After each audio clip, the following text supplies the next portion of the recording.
Right గా breaking news అయితే చూస్తున్నాం. ఢిల్లీ లిక్కర్ స్కామ్ కేసులో బీఆర్ఎస్ ఎమ్మెల్సీ కవితకు బెయిల్ నిరాకరించారు. లిక్కర్ స్కామ్ ఈడీ సిబిఐ కేసులో కవిత బెయిల్ కోసం ట్రయల్ కోర్టును ఆశ్రయించగా రౌజ్ అవెన్యూ కోర్టు ప్రత్యేక న్యాయమూర్తి బెయిల్ నిరాకరించింది.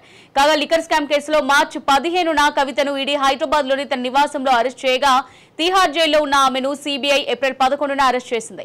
మే 2న తీర్పు వస్తుందని అంతా భావించగా మే 6కు తీర్పును న్యాయమూర్తి రిజర్వ్ చేశారు.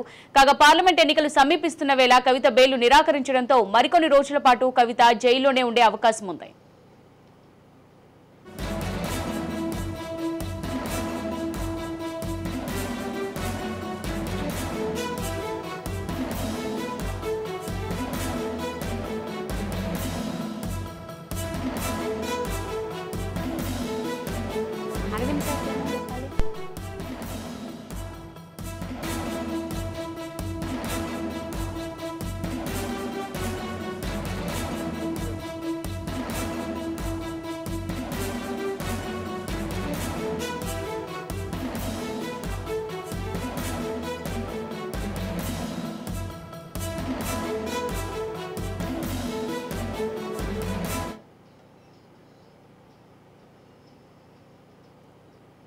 రైట్ గా బులెటిన్ లో బ్రేకింగ్ న్యూస్ అయితే చూస్తున్నాం. ఢిల్లీ లిక్కర్ స్కామ్ కేసులో బీఆర్ఎస్ ఎమ్మెల్సీ కవితకు బెయిల్ నిరాకరించారు.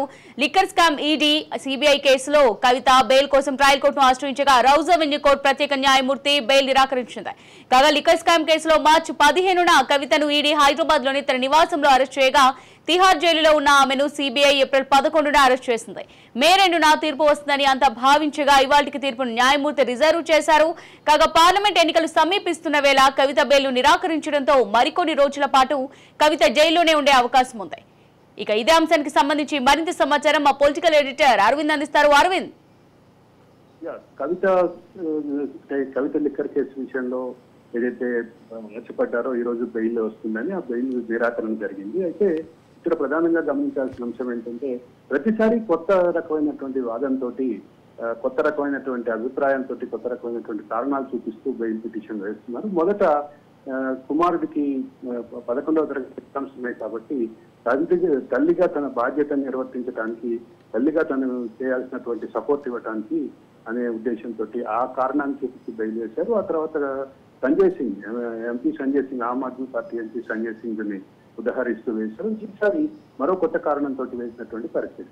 ఇప్పుడు రకరకాల కోర్టుల్లో రకరకాల అంశాల్లో బెయిల్ పిటిషన్లు వేసే సందర్భంగా రకరకాల అంశాలను ముందుకు తీసుకొస్తున్నారు. ఇక్కడ ప్రధానంగా గమనించాల్సింది ఏంటంటే కవిత మీద 2 కేసులు ఇప్పుడు బనాయించబడి, ఏదైతే 2 కేసుల్లో కవిత నిందితురాలుగా ఉన్నటువంటి నేపథ్యంలో 2 కేసుల్లో బెయిల్ పిటిషన్లు ప్రొసీడ్ చేస్తున్నారు. అయితే ఇక్కడ ప్రధానంగా గమనించాల్సిన అంశం ఏంటంటే కవితనే ప్రధాన ముద్దాయిగా, ప్రధాన నిందితురాలుగా, కింగ్ పిన్ గా ఏదైతే ఈడీ కానీ సిబిఐ కానీ ప్రస్తావిస్తున్నాయి. ఈ నేపథ్యంలో బెయిల్ పిటిషన్లని అదే అంశాన్ని ముందు పెట్టి కొట్టేసినటువంటి పరిస్థితి ఉంది. Right, thank you Arvind.